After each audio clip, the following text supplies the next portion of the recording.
Tenemos el enorme gusto, en el marco del desarrollo de lo que ha sido el trabajo de esta tercera conferencia regional sobre población y desarrollo, de tratar de hacer un balance de lo que aquí ha sucedido, perfilar la orientación de la agenda que ha emergido del trabajo y la discusión entre los países presentes, con uno de los máximos responsables justamente de la labor que ha permitido culminar con éxito esta conferencia. Me refiero, por cierto, al director del Centro Latinoamericano y Caribeño de Demografía, División de Población de la CEPAL, Paulo Sad, que le damos la más cordial bienvenida. Un gusto, Paulo, ¿cómo estás? El gusto es todo mío de estar aquí. Paulo, ¿cuál sería el balance de estos 3 días de trabajo, de este tercer capítulo de una aventura que emergió hacia el 2013 en Montevideo, que ha tenido escalas 2015 en Ciudad de México y que hoy finalmente nos ha traído a Lima, aparentemente en un esfuerzo progresivo de seguir articulando sobre la base firme del consenso Montevideo? Bueno, yo creo que se cumplió el objetivo mayor que teníamos, que aparece justamente en la resolución, que es que todos los países miembros reafirman el consenso de Montevideo. Eso está garantizado, que el consenso de Montevideo sigue vigente como la hoja de ruta de la región para el cumplimiento del programa de acción de Cairo después de 2014, con las especificidades regionales que contempla el consenso de Montevideo. Entonces, este gran objetivo se ha logrado. Yo creo también, me gustaría felicitar a los países por el nivel de comprometimiento que tuvieron durante todo este periodo, que fue de la evaluación, de la implementación del consenso, la evaluación nacional por cuenta de los países y la evaluación regional por parte de la Secretaría, aprovechando toda esta información nacional, y el nivel de comprometimiento no solo de los gobiernos, pero también de la sociedad civil que participó, que contribuyó en la elaboración de estos informes nacionales, y que nos dan una perspectiva. Realmente fueron 23 países hasta ahora, y nos continúan llegando informes nacionales que presentaron que hicieron ese gran esfuerzo. En general fueron informes en que hubo una participación muy activa intersectorial dentro del propio gobierno y también con la sociedad civil organizada de las diferentes áreas que cubren el consenso de Montevideo. Entonces pudimos tener esta perspectiva regional, que era uno de los documentos de trabajo de esta región, que vamos a seguir refinando el informe nacional, que da esta perspectiva de cuánto los países, del esfuerzo que los países hicieron desde la implementación del consenso de Montevideo en estos últimos 5 años, cómo se avanzó y además, lo que es muy importante, cuáles son los rezagos que todavía permanecen y dónde debemos, como región, como país, dentro de cada uno de los países, poner más esfuerzo para seguir avanzando en el cumplimiento. Paulo, dabas cuenta de esta experiencia que hemos tenido de escuchar 23 países justamente entregando sus informes nacionales.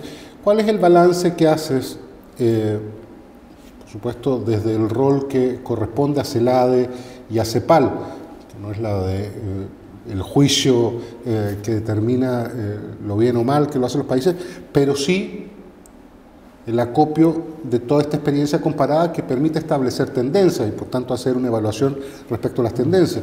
El consenso de Montevideo es reconocido, creo yo, globalmente como un consenso avanzado, vale decir, pone las expectativas muy arriba, ya una distancia significativa respecto a lo que son nuestras realidades y los signos de identidad latinoamericanos. Y por tanto, ponderar los avances o dificultades de los países respecto a una agenda que es ambiciosa, me imagino que no es sencillo, y quisiera saber cuál es tu impresión respecto a qué tanto mejor o peor están avanzando nuestros países sobre la base de la información que nos entregaron en los informes. Bueno, yo creo que este balance que podemos hacer en base a la información con que contamos es que hay una grande heterogeneidad dentro de la región. Y heterogeneidad entre países también, entre temas del consenso de Montevideo, de la gran agenda de población y desarrollo. En algunos se avanzó más, hay mayor homogeneidad entre los países, y en otros se avanzó menos, hay mucho más rezago. Hay heterogeneidad, países que avanzaron más, países que avanzaron menos. Hay temas en que se avanzaron bastante en términos de legislación, pero no tanto en términos de implementación de la legislación. Entonces, todo esto tratamos de mostrar en este informe. Como tú decías, realmente, o sea, hay algunas características del consenso de Montevideo como instrumento para el seguimiento de la ICPD, de la Conferencia Internacional, que van más allá de lo que ya vi y que van más allá de otras regiones, es de muy avanzada. Yo creo que es un primer paso, pero muchas veces justamente en estos temas que son los más avanzados, que son los más controversiales, es que hay mayor heterogeneidad entre los países y donde quizás falta avanzar todavía más. Son los temas que tienen que ver con la cuestión de la orientación de los derechos sexuales. Yo diría que esto no está en ninguna otra agenda regional.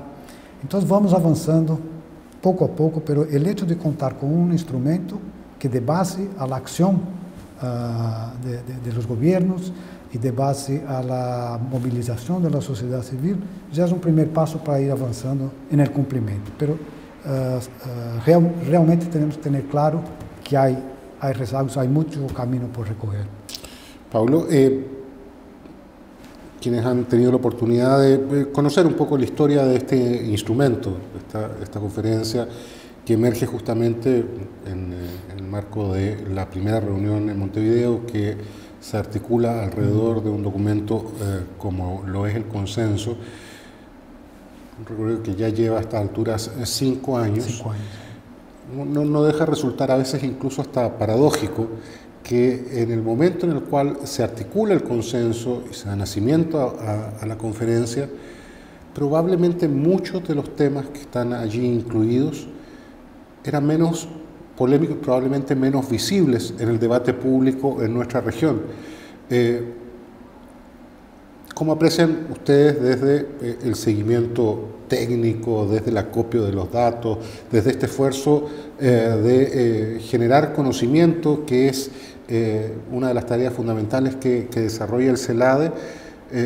Imagino que algún impacto de tener el darse cuenta en el curso de estos años, la visibilidad que tenían estos temas solo se ha ido incrementando día a día, y hoy probablemente los temas que están constituidos en ejes del consenso de Montevideo no son los temas que se discuten en las casas, en los trabajos, en los recorridos, la conversación cotidiana de nuestras sociedades. Pasaron de ser temas visibilizados, poco abordados, donde las convenciones se resguardaban, a ser los temas que están marcando la agenda del debate público en nuestra región.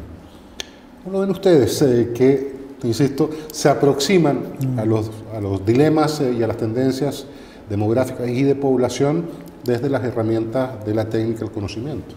Claro. Yo creo que este punto es fundamental, la cuestión de tratar de mensurar todos los avances, los rezagos, o sea, saber.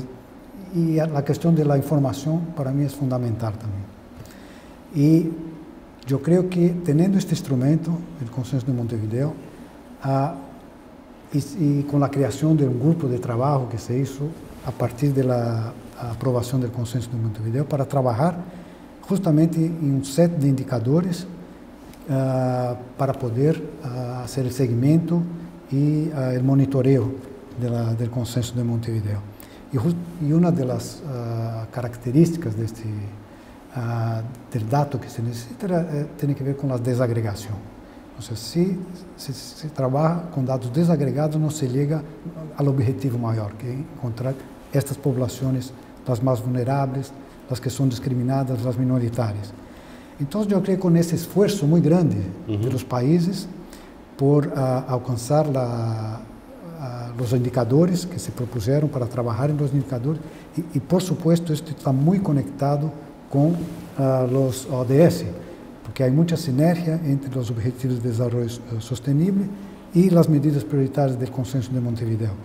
No hay duda que hay una sinergia muy grande y todos los indicadores del consenso muchas veces son complementarios a los indicadores del ODS y este esfuerzo se hace de manera conjunta en tratar de avanzar en la mensuración de la implementación.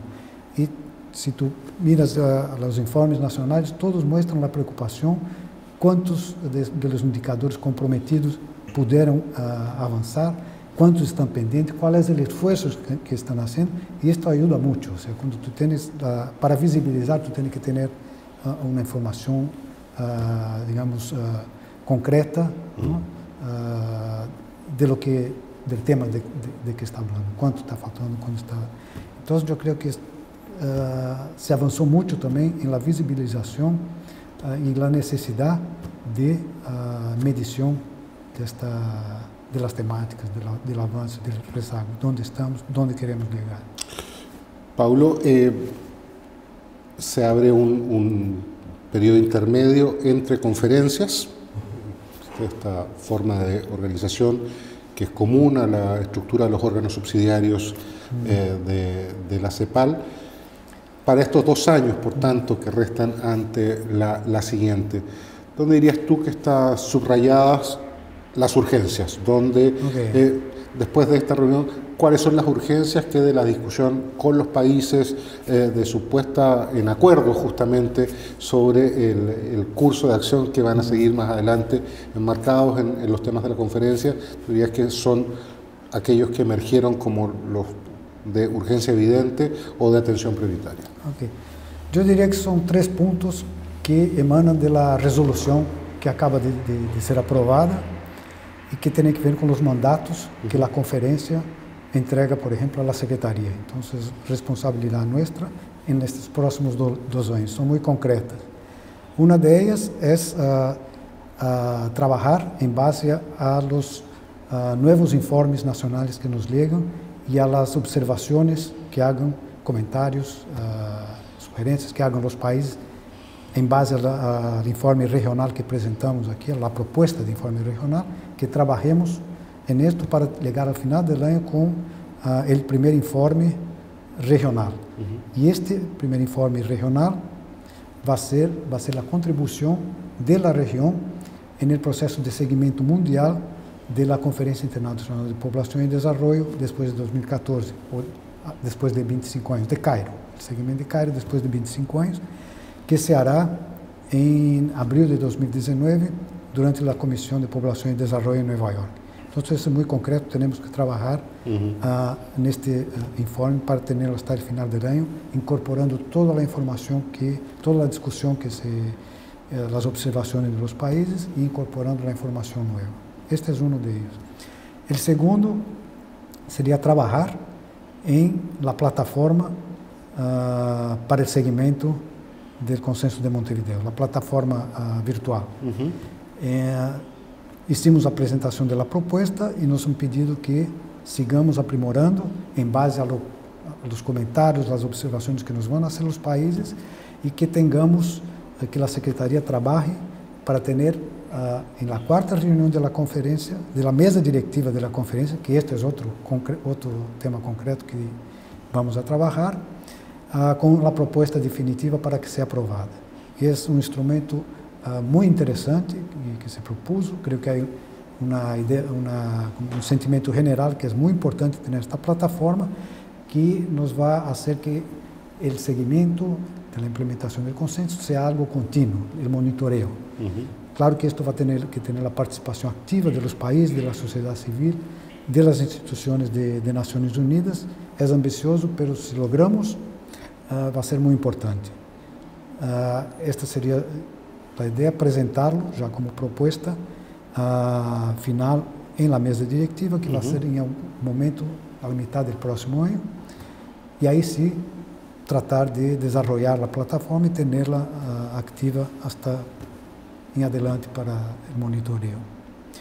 Y la tercera cuestión, que también fue a través de la resolución, que postergaron, o se extenderam, perdão, o mandato do grupo de trabalho, agora para ser grupo de trabalho dos indicadores do Consenso de Montevideo, para seguir trabalhando durante o próximo ano, até a quarta conferência da mesa diretiva, em los metadados, porque se definiram o conjunto de indicadores para o segmento regional, mas faltou trabalhar mais por dificuldades, falta todavia de fuentes, falta de uma definição do metadato, falta trabalhar em muitos deles. Então, o grupo vai seguir trabalhando bajo a coordenação da Secretaria Técnica, ou com o apoio técnico da Secretaria Técnica, e a coordenação de Peru, que vai ser a presidente da mesa diretiva, e apresentar também durante a quarta conferência, nos mandatado, informe final do trabalho do grupo, hasta onde se avançou com a definição do metadato, que é fundamental para que os países, para que todos possam saber como calcular os indicadores e avançar também na medição. Paulo, por último, justamente en el marco de esta reunión, tener la posibilidad, inestimable, de además compartir con los países, con sus responsables, con quienes dan seguimiento y se abonan la construcción de la política pública. ¿Cuáles son las tendencias demográficas en esta región que ustedes logran percibir sobre la base de la preocupación que los delegados de los países han traído a esta conferencia, contrastado, por cierto, con los datos que ustedes procesan cotidianamente para brindarle al conjunto de la CEPAL y al sistema de las Naciones Unidas, bueno, las orientaciones, las llamadas de atención respecto a cómo se va moviendo esta brújula de orientación demográfica de nuestra región, que aparentemente además ha tenido cambios significativos en periodos relativamente recientes? ¿Cómo caracterizarías las tendencias más significativas? ¿Cuáles subrayarías si tuvieras que distinguir el perfil demográfico de nuestra América Latina y el Caribe hoy? Claro, o sea, el momento en que vivimos ahora, en estos últimos décadas, en las próximas décadas, es un periodo de transformación demográfica que nunca ha pasado antes y tampoco va a pasar después. O sea, es un periodo de la que llamamos de la transición demográfica, en que se cambia totalmente la configuración de la población, que deja de ser una población joven y gradualmente va a pasar a ser una población madura y envejecida, en términos de estructura etaria. Y esto afecta en todas las medidas, todos los capítulos, digamos, del consenso. Esto va a tener un impacto económico, un impacto social. Entonces, es muy importante que, y es una de las medidas, uno de los capítulos del Consenso de Montevideo, que los países tomen en cuenta la dinámica demográfica en sus planes, en su planificación para el desarrollo. O sea, el país que no tiene esta idea de que se va a transformar, o sea, toda la atención en salud va a cambiar un poco el foco de una visión para la salud infantil, materno-infantil, que sigue, va a ser siempre posible, pero va a haber una presión mucho más alta de otro grupo de la población que tiene otras necesidades, otras demandas. La cuestión del cuidado, que es muy importante también. Entonces, todo esto tiene que estar pensado dentro de la planificación más general y además es un proceso no es de un día al otro, es de mediano y largo plazo. Entonces, esto es algo que siempre tratamos de trabajar junto con los países, de dar asistencia técnica en capacitación para poder hacer cómo incorporar este tipo de tendencias, de transformaciones dentro de la planificación. Y un otro grande tema también que surgió en estos últimos años, que se ha intensificado, la cuestión de la migración, no solo dentro de la región, pero a nivel mundial. Cada región tiene sus especificidades, nosotros tenemos nuestras especificidades, pero es un tema que cada vez más se necesita acuerdos intergubernamentales, se necesita una acción regional, una acción bilateral, multilateral, para hacer frente a estos grandes desafíos. Y por suerte contamos ahora a nivel mundial con el Pacto Global Mundial de Migraciones, que fue recientemente, su versión final fue aprobada y ahora falta la aprobación final en diciembre en Marruecos, y esto también será una base muy importante para la acción en el área de migración y también tiene mucha sinergia con el propio capítulo de Migración Internacional del Consenso de Montevideo y va a haber una complementariedad muy importante. Pero es un tema que realmente se pudo ver a través de las participaciones de la sociedad civil, de los paneles que trataron del asunto, que es un tema también muy importante que no hay que perder de vista en términos de grandes tendencias demográficas en la región. Paulo Satt, director del Centro Latinoamericano y Caribeño de Demografía, División de Población de la CEPAL. Muchas gracias por habernos acompañado y, por supuesto, muchas felicitaciones por el enorme trabajo que el equipo conjunto del CELADE ha desplegado para lo que ha sido, balance exitoso, el resultado exitoso de esta tercera conferencia sobre población y desarrollo. Yo gustaría aprovechar y felicitar mi equipo del CELADE, pero todo el equipo del CELADE, de la CEPAL, que nos acompañó, al Fondo de Población, que siempre estuvo conosco trabajando conjuntamente, y al Gobierno de Perú por toda la organización y las facilidades que nos dieron para el suceso de esta conferencia. Muchas gracias.